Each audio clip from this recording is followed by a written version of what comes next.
Hello, welcome to Spotlight, following the stars of the creative arts. Spotlight, brought to you by the Isle of Man Arts Council.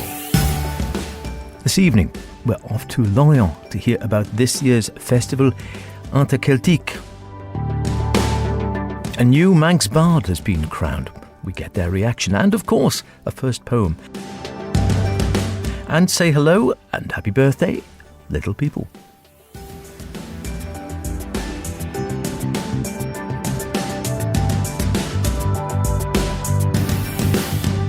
As always, do get in touch with any creative, artistic endeavours you may be involved in, planning, hoping to create, or would really like to put in the spotlight. Be they poetic, visual, theatrical, musical, literary, mime, or some other artistic endeavour I haven't thought of. Just drop me a line, email me, spotlight@manxradio.com, or direct, if you want to be personal, Howard Kane, that's with an E, at manxradio.com. So, hands up if you've been to the, excuse my French, Festival Interceltique, I think. It's held every year in Lorient. Let's take a look. Yes, quite a few of you, as I thought. But a few I see shaking heads in ignorance. Well, not surprising perhaps. The island, though, has a splendid presence there for some years now as a proud Celtic nation. And whilst it might sound like a bit of a quaint gathering of weirdy-beardies, it's just a little bit bigger than that. To find out more, I asked a couple of attendees at this year's event, one who's been heavily involved with the island's presence at the festival for several years, and the other, a first-timer. I asked them to drop by for a chat.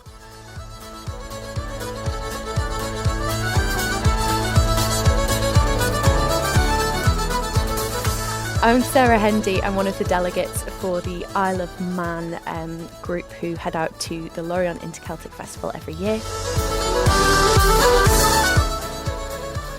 And I'm Matt Brewster. I'm bass player for Bisky Brisht. I play various different instruments in all sorts of ways, and they dragged me along too.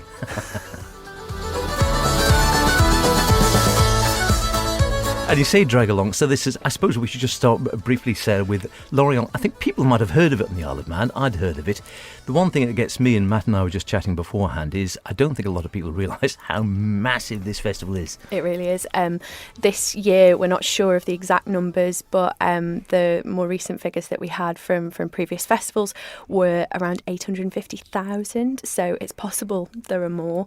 So, you're talking nearly 1 million people every year, and it's incredible that it's such a captive audience. They have travelled from around the world to enjoy Celtic culture from all the Celtic countries. So the Isle of Man, Scotland, Ireland, Wales, Galicia in Spain, and Asturias in Spain, and then of course Brittany.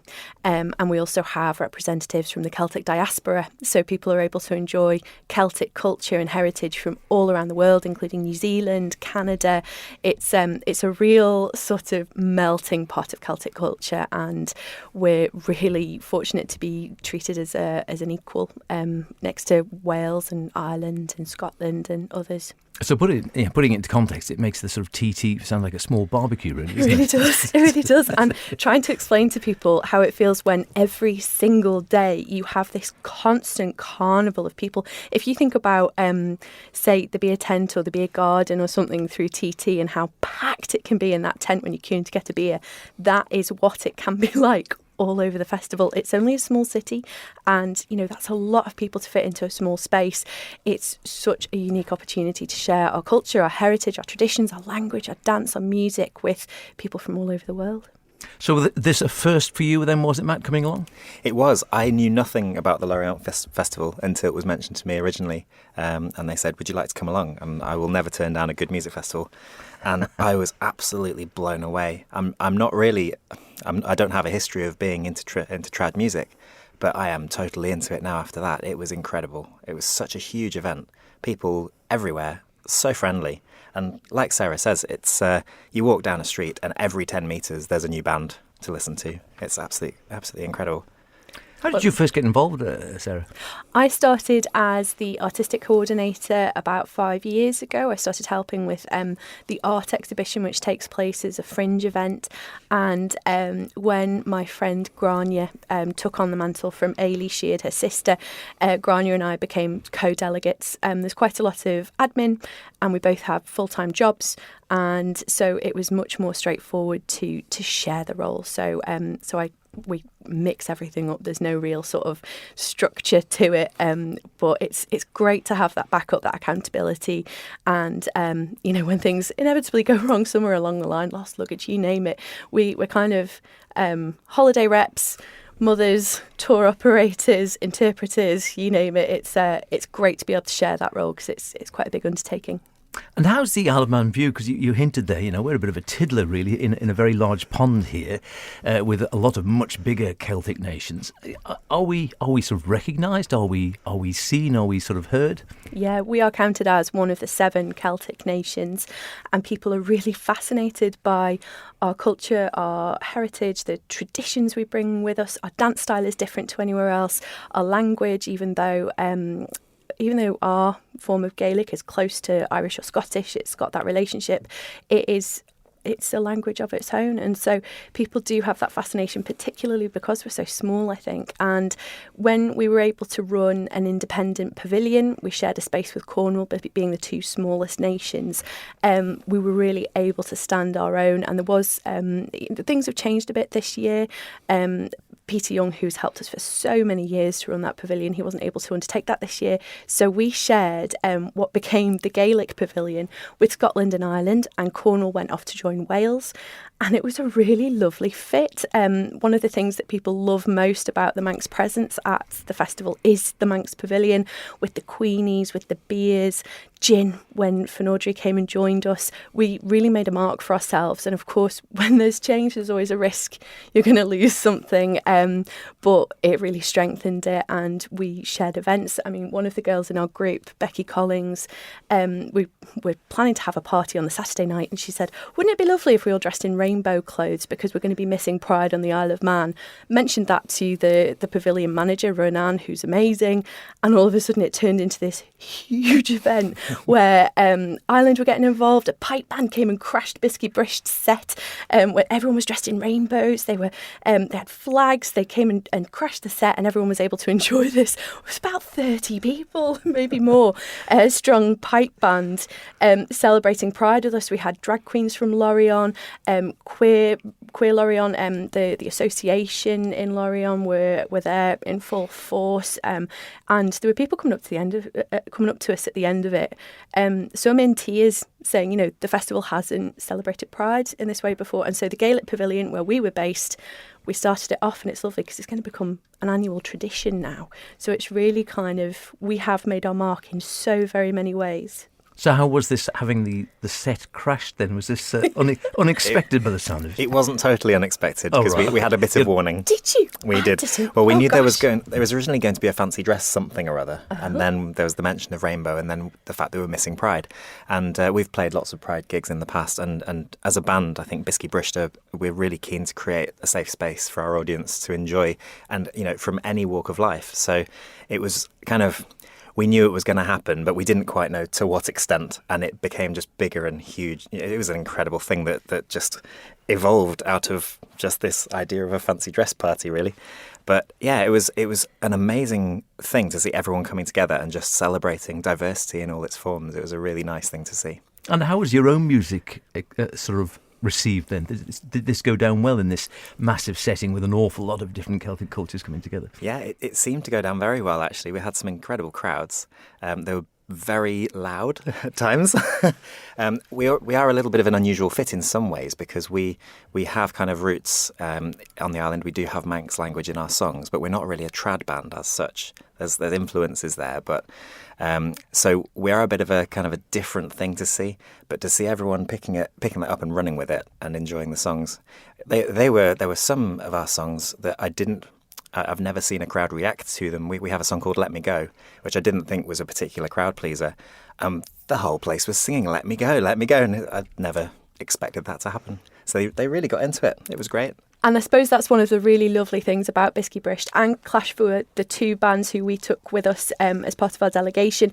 There's a new festival artistic director. He's really keen to engage the youth and bring different sounds to the festival. And so where we have bands who are doing really modern, exciting things with music, who have, as Matt says, roots in trad styles or influences, Gaelic language or Manx language, then that is the most beautiful fit. So we were delighted. From my perspective, I'm a classical violinist originally. I was that was my first instrument. I did grade 8 violin first and then learned other things from there. And for me, I don't think I'd quite appreciated just what a different instrument a fiddle is compared to a violin. And I hadn't really engaged enough, I don't think, with the trad scene on the island. And then I went to Lorient and I saw just the incredible talent that is there. You know, people are playing these instruments that I consider look like a violin, but they're doing things on that I've never seen a violinist do. I mean, the one actual standout, I'm going to mention them, is Mechlear. We went to see their gig. We were there full force, all the Manx crowd at the front. And I'd heard of them and I knew a few people from the band, but I'd never actually seen them play. And I was utterly blown away. I had tears in my eyes at one point. It was that good.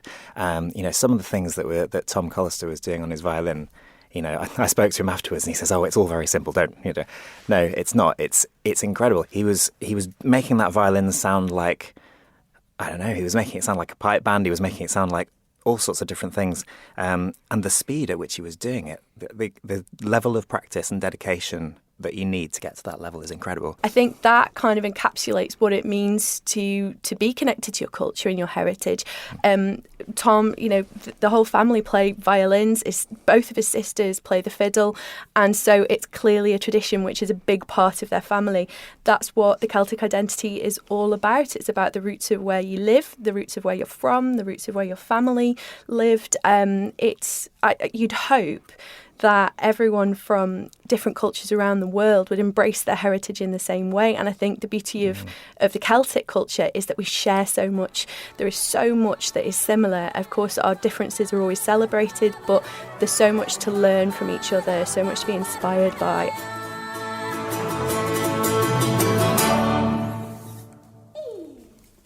I confess I have never been to the festival. The more I hear about it, the more I'd like to go along one year, if I could stand the pace. Seem to be all sorts of all-nighters going on. Could be getting too old for that, I don't know. Great to hear the Isle of Man punching, as ever, well above its weight. Spotlight, brought to you by the Isle of Man Arts Council. Now, we've been enjoying the poetry of Manx Bard Owen Atkinson here on Spotlight for the last several months. Now, past Manx Bard, it has to be said. As we know, the role only lasts a year. A new Manx Bard has been appointed, Michael Manning, the 8th Manx Bard, as of last weekend. Our own Philly Gaughan spoke to him shortly after Michael received the accolade and found him surprisingly quiet initially for a bard. So what's the point of having a Manx Bard who's lost for words?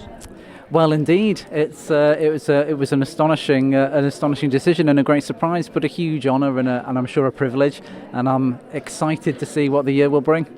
And you said in your what would we call them, your acceptance remarks, that you're relatively new to Manx barding.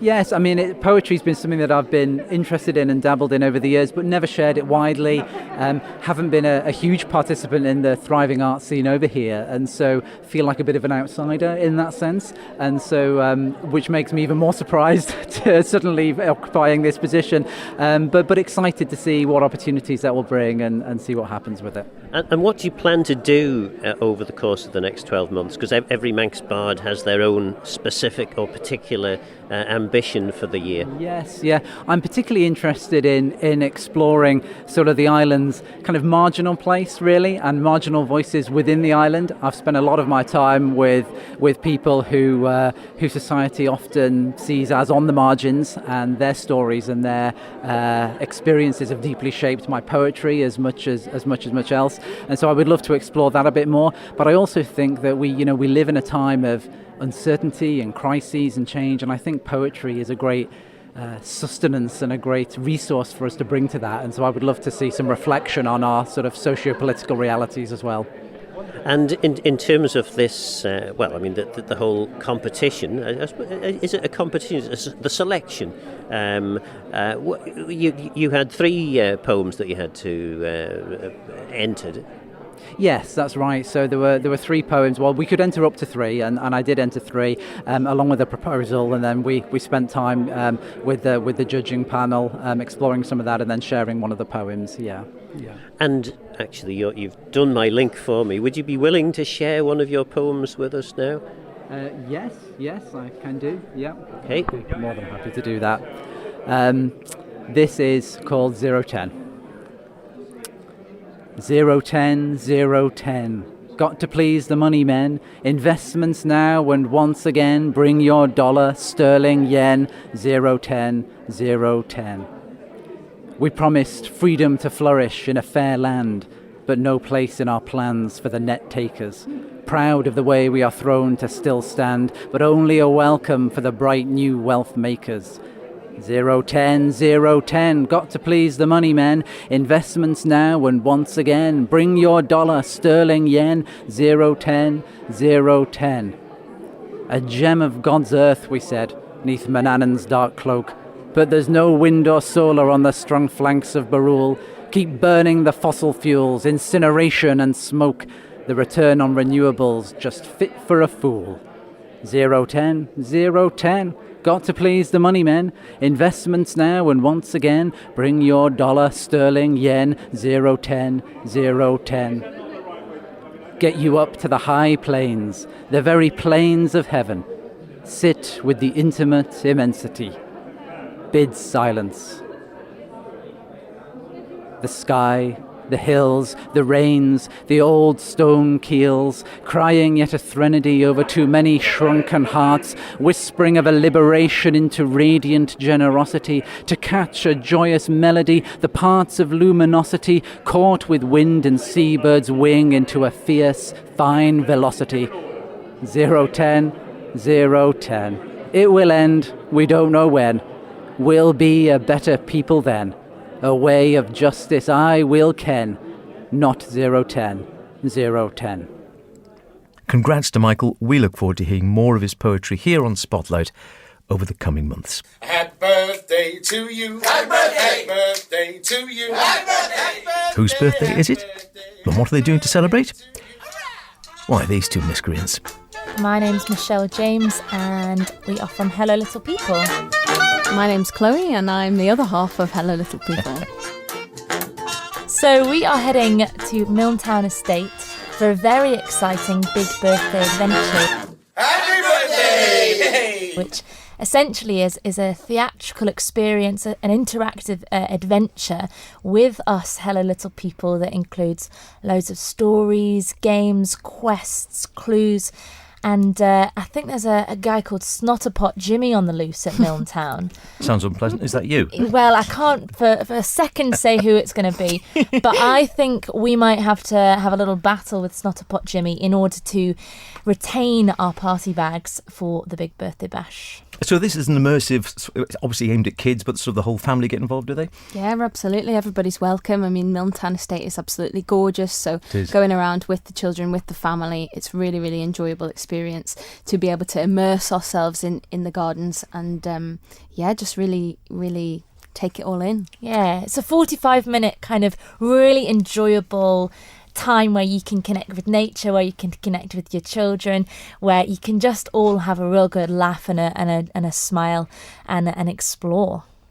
Now, obviously, we'll mention the Pay It Forward, a new scheme you brought in this year, in a moment. Just before that, let's go backwards a bit. Now, how did you get together and come up with the concept of Hello Little People? Yeah, so Chloe and I found ourselves back home on the Isle of Man March 2020, and when the island found itself back kind of COVID-free to an extent for that 6 months of gloriousness when the rest of the world was locked down, we decided to join forces and just do something maybe on the beach, just do something while we can, get our creative juices flowing. And that ended up being a show that we performed at Castle Rushen that we created, and then from there it's kind of snowballed, and there's a real hunger for professional children's theatre here, and we're really proud to kind of be pioneering that on the Isle of Man. And were you both really drawn to specifically children's theatre. Yeah, the two of us were working as professional actors in the UK and had both done a lot of children's theatre, and just loved the colourfulness, the joyfulness, the real connection that you can have with children, particularly in the kind of work that we like creating, which is very immersive, very interactive, which allows you just to kind of connect on a real close level with the children and just spread lots of joy and laughter. So children's theatre was something that we kind of happened upon mutually, but it's been a real joy. It's just great to have the children involved in the action, so they don't have to sit down, they don't have to sit and watch something and be still and be quiet. We're kind of the opposite of that. We want them to make noise, we want them to be engaged, and we want them, to scream and shout and have a great time. And if someone's not enjoying it, then, you know about it. So actually creating work for children is just as hard, if not harder, than creating work for adults, because children do not hold back when they've got an opinion about something. So to maintain their attention and take them on a real magical journey is always quite a challenge. So you write all the material yourselves for the shows? We absolutely do. It's all original content. We write all the music, and we bring it all together with a Hello Little People special dash of something interesting that seems to be working so far. Now, theatre is for all, and it's great to get kids obviously interested in the arts and interested in the performing arts from a young age. Clearly, we're going through hard times at the moment. It's not that easy for everyone to go to the theatre, to actually be able to afford to go out to performances like these or adult shows, whatever the case may be. This is something you're trying to address then with the Pay It Forward scheme. Yeah, the Pay It Forward scheme we've recently launched, which has been making tickets available for people that potentially have financial barriers that might stop them. So what has happened is we encouraged consumers that are already buying tickets that might have more funds than others to buy an extra ticket or put a donation to somebody else's ticket that we can then distribute to other people. Hello Little People has always been about trying to bring theatre and theatrical experiences to everyone and to kind of break down the barrier about what theatre is. And so we really are keen to continue to address our accessibility message. And so it's had a great response so far. And we are asking members of the public to reach out to us, perhaps, or suggest or invite or recommend someone that might benefit from these Pay It Forward tickets, just to drop us an email at info@hellolittlepeople.com to request some free of charge tickets and come and enjoy the big birthday adventure. And it's no questions asked. We just receive the email, and if we've got the tickets available in the scheme, then you're going to get one. Second birthday coming up. Have you got plans going forward towards third, fourth, fifth, and more? We absolutely have. It's been a bit of a learning curve as we've kind of created from production to production, and so we're really excited to be working not only in theatre at the moment, but we're developing some audio experiences and audio worlds that we can't say too much about yet, but we will be launching in partnership with an organisation towards the end of the year. And equally, we are developing our video content, which again, we're working on some very exciting projects that, unfortunately, how rubbish is this? We can't give you any kind of scoop on what they are, but projects that, although are rooted and based on the Isle of Man, have an international outlook and reach children on the Isle of Man and further afield. So big birthday adventure coming up then, 2nd to the 4th. Yeah, so it's perfect for ages 4 to 11 is the absolute ideal. We've got shows throughout the day on the Friday the 2nd, Saturday the 3rd and Sunday the 4th. They're 45 minutes in length, so they're brilliant. Come along, have a nice time, grab some lunch. Shows start at 10 o'clock and they run all the way until 4 p.m. in your 45-minute slots, and you can book online and find out lots more details at hellolittlepeople.com. Oh, happy birthday. Thanks so much. Top work to the pair of them for trying to keep theatre and live theatrical events open to all with that initiative. That's about it for this week. Don't forget, if you want to hear anything, again, unlikely as it might seem, go to manxradio.com, download the Spotlight podcast, listen at your leisure, if you're lucky enough to have any, that is. I'll see you next week. Cheerio.